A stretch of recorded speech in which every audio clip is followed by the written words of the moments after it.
Bab 139, Perburuan, 2. Jangan lupa like dan subscribe, agar kami makin semangat upload lebih banyak.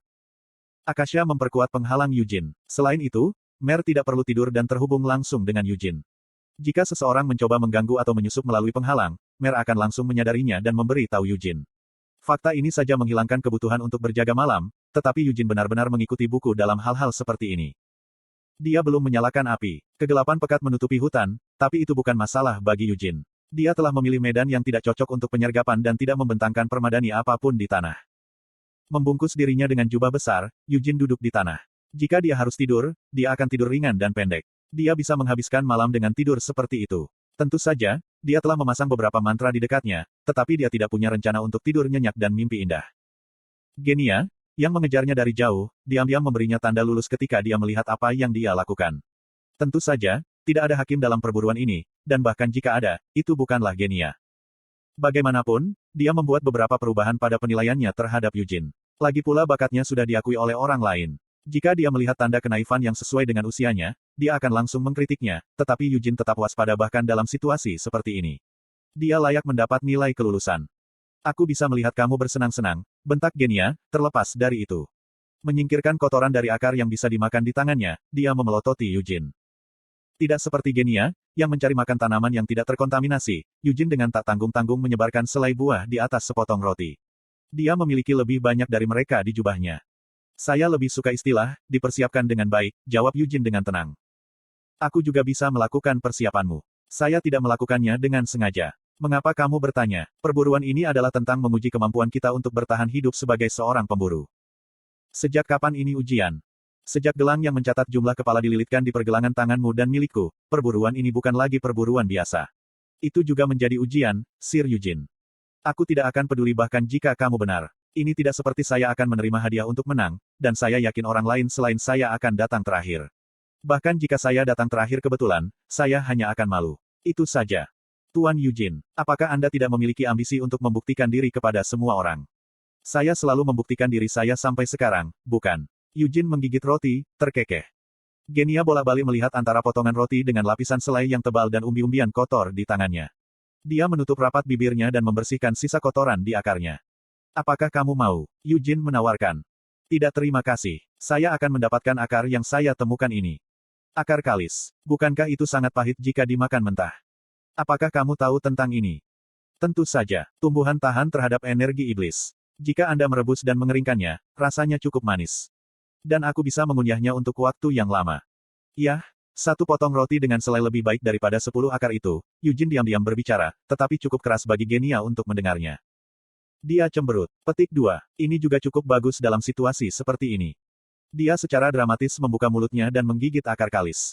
Ketika potongan akar itu menyentuh lidahnya, rasa pahitnya, yang menyerupai sengatan listrik, memenuhi mulutnya. Namun, ekspresi Genia tidak menunjukkan apa yang dia rasakan. Kenapa kamu tidak membuat selai untuk itu, setidaknya? Yujin menawarkan. Tidak apa-apa. Dia ingin memuntahkannya. Jika bukan karena Yujin, dia akan meludahkannya. Tidak, jika dia punya api, setidaknya dia bisa memanggangnya. Menghentikan sudut bibirnya yang berkerut dengan susah payah, dia memaksa dirinya untuk menelan akarnya. Apakah kamu akan mengikutiku selama seluruh perburuan? Sudah kubilang aku tidak mengikuti, jawab Genia, tetapi Yujin tidak mendengarkan. Dia hanya berdiri, jadi dia berdehem dan mengangguk. Aku akan pergi setelah aku selesai makan. Sambil meluruskan wajahnya, dia melanjutkan. Meskipun saya hanya melihat fragmen, saya telah menyaksikan kemampuan Anda, Sir Yujin. Aku memang bisa mengerti mengapa ayahku menyukaimu. Karena saya telah menyaksikan kemampuan Anda dengan mata kepala sendiri, saya tidak punya pilihan selain mengenali kemampuan Anda. Petik 2. Apakah kamu mengikutiku karena kamu tidak bisa mengenali kemampuanku? Aku hanya ingin melihatnya sendiri, bentaknya, lalu berdiri. Dan aku sudah cukup melihat. Bahkan jika aku menangkap lebih banyak monster daripada kamu dalam perburuan ini, kamu tidak akan berpikir kamu kalah, kan? Tidak. Tetap saja, aku akan menangkap lebih banyak monster daripada kamu. Lakukan yang terbaik, jawab Yujin dengan santai. Dia telah mengatakan hal-hal seperti itu untuk membuatnya kompetitif, tetapi itu tidak mempengaruhi Yujin sedikitpun. Merasa kesal dengan wajahnya yang acuh tak acuh, dia merengut ke arah Yujin sejenak. Tolong jangan terlalu membenci putriku, kata Genos sambil mendekat setelah Genia pergi. Melihatnya berdiri agak jauh, Yujin menyeringai. Apakah kamu berpegang pada aturan dengan caramu sendiri dengan tidak mendekatiku, adik muda? Aku di sini hanya sebagai wali. Sepertinya putrimu sangat tidak puas denganmu yang berada di dekatku seperti ini. Saya tidak punya pilihan lain. Jika Anda tidak memberitahu saya tentang kemungkinan percobaan pembunuhan, saya tidak akan tinggal di dekat Anda, kakak senior. Apa yang dilakukan kepala dewan? Dia tinggal di Red Boulder, lanjut Genos, menyadari alat komunikasi di telinganya. Petik 2. Aku belum mendapat perintah khusus, dan belum ada kecelakaan yang terjadi.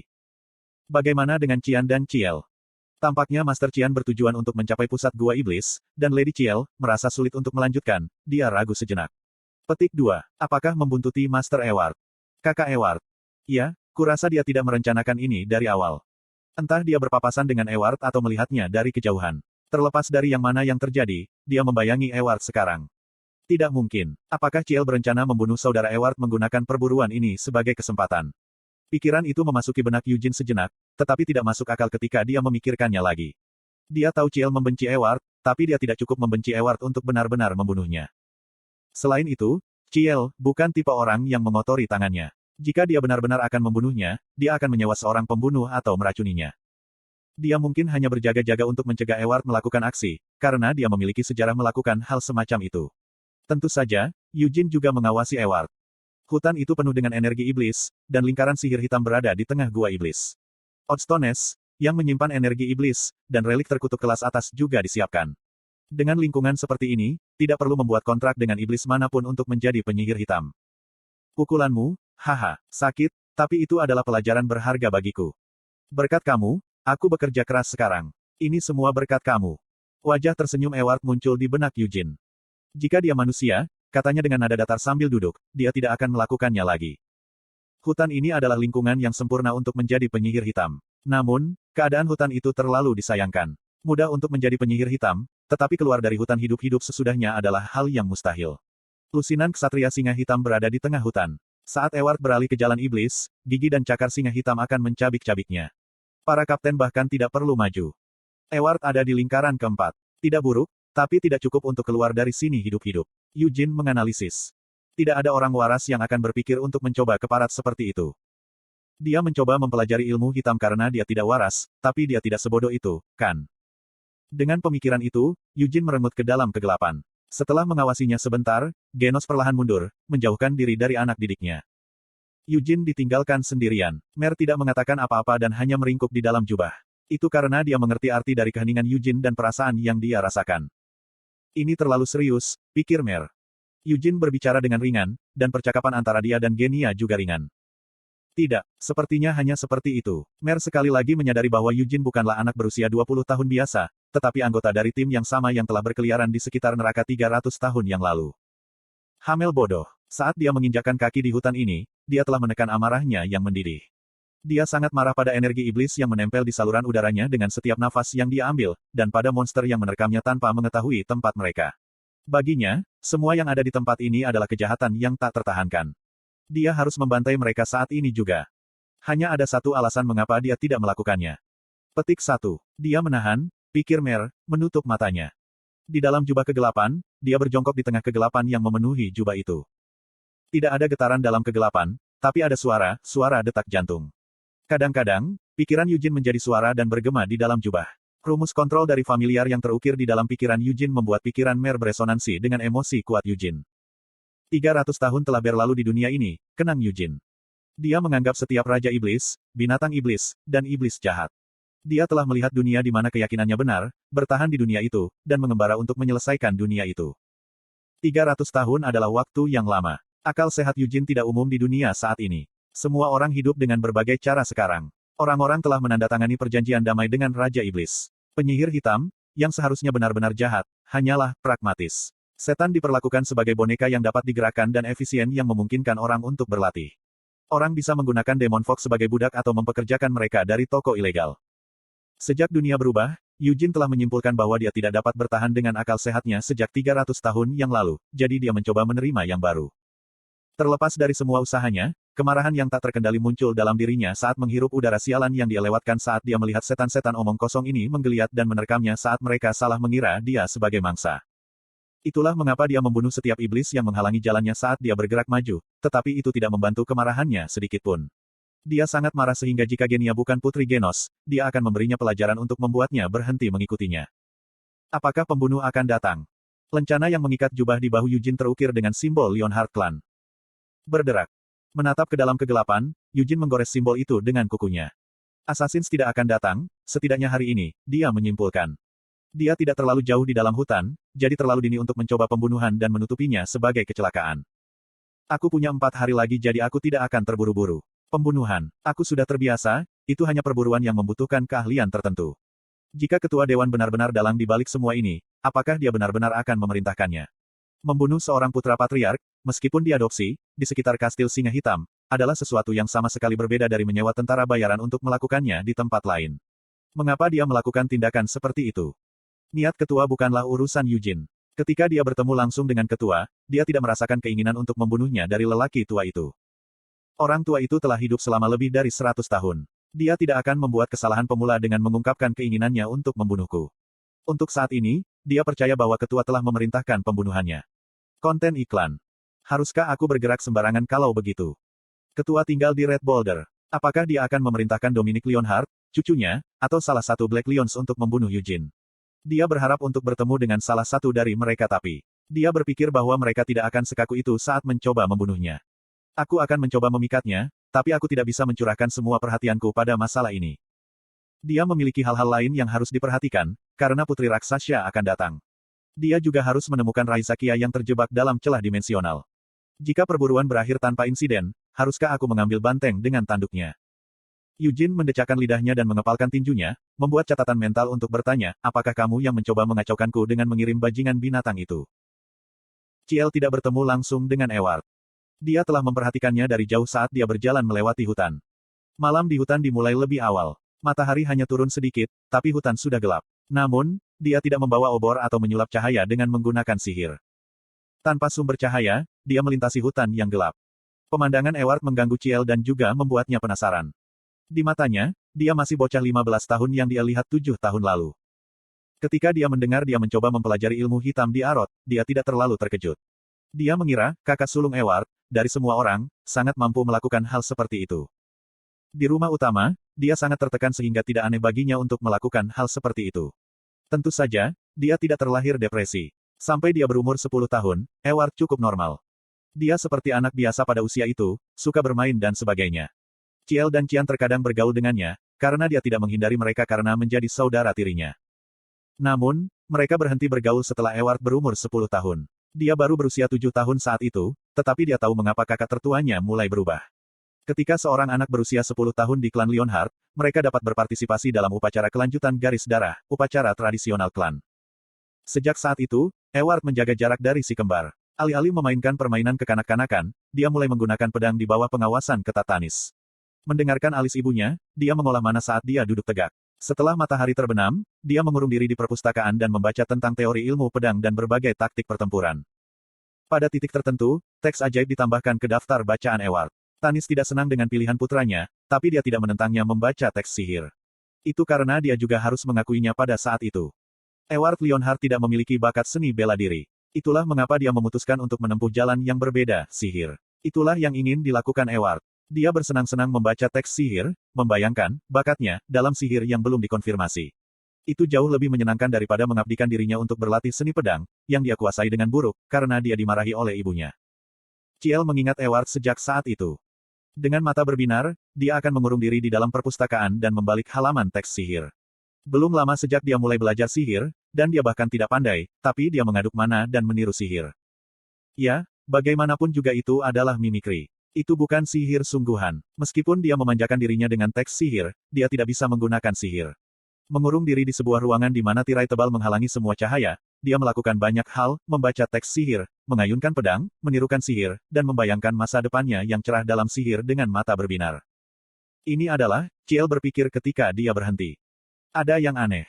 Dia berjongkok dan memelototi mayat. Tampaknya itu adalah mayat iblis. Apakah itu mayat? Sambil mengerutkan kening, Ciel mengeluarkan belati. Ketika dia mendorong belati ke dalam tubuh, mayat itu berdarah. Tidak ada tanda-tanda kejang di tubuh. Itu juga tidak bernapas. Dia yakin, iblis di depannya sudah mati. Namun, itu terlihat sangat damai sehingga dia tidak bisa menganggapnya sebagai mayat. Sebaliknya, sepertinya tertidur lelap. Petik 1. Apa yang sebenarnya terjadi? Memiringkan kepalanya dengan bingung, Ciel berdiri. Dia adalah anggota divisi ketiga dari Black Lion Knights. Kaptennya, Charmaine, dianggap sebagai salah satu singa hitam terbaik. Ksatria divisi ketiga, yang dia pimpin, menjalani berbagai macam pelatihan agar mereka bisa hidup sesuai dengan nama kapten mereka. Dia telah berlatih di hutan berkali-kali, membunuh monster yang tak terhitung jumlahnya, dan melawan banyak iblis. Iblis di tengah gua iblis itu berbahaya, tapi iblis di hutan tidak terlalu berbahaya, tidak untuk Ciel. Petik 1. Bagaimana ini bisa terbunuh? Ciel belum belajar sihir, tapi dia cukup tahu tentang itu. Bahkan ada seorang penyihir di divisi ketiganya. Merasa curiga, dia berdiri. Jalan di depannya diaspal dengan setan yang tidur dalam kedamaian abadi. Apakah itu sihir, atau racun? Tidak, tidak ada jejak racun di tubuh mereka. Belum lagi, seorang penyihir biasa tidak akan pernah bisa terus-menerus membunuh iblis sebanyak ini dengan begitu cepat sehingga mereka tidak pernah memiliki kesempatan untuk melakukan serangan balik. Apakah Edward melakukan ini? Ciel berbicara dengan tidak percaya. Luar biasa, bukan? Dia mendengar suara di belakang punggungnya. Terkejut, dia langsung pindah. Dengan lompatan singkat, dia menjauh dari mayat iblis itu dan kemudian menghunus pedangnya. Hadiah. Itu tidak masuk akal. Pikiran campur aduk di kepalanya. Edward telah mendahuluinya. Bagaimana dia bisa melompat di belakangnya? Apakah dia menggunakan bling? Ya, dia bisa menggunakan itu. Namun, dia akan melihat tanda-tanda jika Edward benar-benar menggunakan bling. Saat penyihir lingkaran rendah menggunakan bling, mereka akhirnya mendistorsi mana di udara. Tidak mungkin Ciel gagal menyadari bling yang digunakan oleh penyihir lingkaran keempat. Itu aneh. Menggeser kakinya ke belakang, Ciel dengan kuat menggenggam gagang pedangnya. Dia tepat di depanku. Aku tidak bisa merasakan apa-apa, sepertinya dia tidak ada. Aku tahu pedang itu. Dengan senyum tipis, Edward menunjuk pedang Ciel. Itu Javel pedang hujan hantu. Petik 2. Cian menerima perisai Gedon. Dia berbicara dengan nada datar. Eugene, mendapat Storm Sword Winit, dan banyak hal lainnya. Edward, saya belum menerima apa-apa. Dia diam-diam terkekeh dan menggelengkan kepalanya. Ah, jangan salah paham. Saya tidak menyalahkan Patriark, Ayah. Bagaimana kamu bisa berada di belakangku? Ciel bertanya sambil menelan ludah. Untuk pertanyaannya, Edward hanya memiringkan kepalanya. Aku hanya berjalan di belakangmu. Itu tidak mungkin. Anda berada di depan saya. Aku mengejarmu. Ciel membantah. Kenapa kamu mengejarku? Petik 2. Saya tahu. Anda telah mengikuti saya karena Anda khawatir saya akan melakukan sesuatu yang buruk. Sesuatu yang akan mempermalukan nama Leonhard. Anda adalah aib bagi keluarga. Karena kamu, aku harus. Ciel, aku mengenalmu. Mengapa kamu, anakku? Bagaimana orang idiot sepertimu bisa menjadi cucuku? Kamu pasti mengira aku melakukan sesuatu yang salah. Aku ingin membesarkanmu menjadi orang yang berbakat seperti anak angkat itu, tidak, setidaknya seperti si kembar. Kamu selalu seperti itu. Ketika saya membuat kesalahan, atau melakukan sesuatu yang dibenci ibu saya, atau ditertawakan, Anda mengadukan saya kepada ibumu dan menyebarkan desas-desus kepada para pelayan. Kenapa kamu melakukannya? Saya melakukan apa yang Anda minta, jadi mengapa? Aku menjadi berantakan karenamu. Saya menghabiskan seluruh hidup saya dalam penghinaan, saya bahkan tidak bisa mengangkat kepala saat berjalan. Setiap kali kamu berlari mulutmu, haha, ibuku memanggilku ke kamarnya dan mencambukku. Ayah tidak ada di rumah, dan para pembantu tidak menghentikan pendidikan ibuku. Saat dia mencibir padaku, dia berkata, apa gunanya kakekmu, dengan gelar kaunnya, ketika satu-satunya cucunya berantakan. Yah, tidak terlalu sakit ketika dia mencambukku, Apa kamu pernah dicambuk? Saya telah melihat Cian dicambuk beberapa kali. Saya kira jawabannya tidak. Sejak kau masih kecil, Anda sangat pandai tidak dicambuk. Haha, saya juga mempelajarinya baru-baru ini. Saya harus mengubah diri saya sendiri agar tidak dicambuk. Jika saya berubah, saya bisa membuat ibu saya tersenyum. Edward, Ciel dengan hati-hati memanggilnya. Retakan. Dia mengencangkan cengkramannya pada pedang. Retakan kecil mulai menyebar di bilah Javel. Petik 2. Kamu terdengar sangat aneh sekarang. Aneh. Edward menggelengkan kepalanya sambil tersenyum. Saya tidak aneh. Ciel tidak tahu kenapa, tapi dia merasakan getaran di punggungnya. Itu bukan sihir. Lalu, apa yang dia rasakan? Dia akan melakukannya, pikirnya pahit. Meskipun dia sulit mempercayainya. Dia akan menyerangku. Edward akan melakukan sesuatu yang sangat bodoh. Edward, berhenti. Ciel memanggilnya lagi dengan suara gemetar. Kamu sudah tidak sabar untuk melihatku melakukan sesuatu seperti ini, jawab Edward dengan nada senang. Dan, omong-omong, Ciel. Kegelapan di hutan bergelombang. Aku telah memutuskan untuk tidak mendengarkan orang lain mulai sekarang.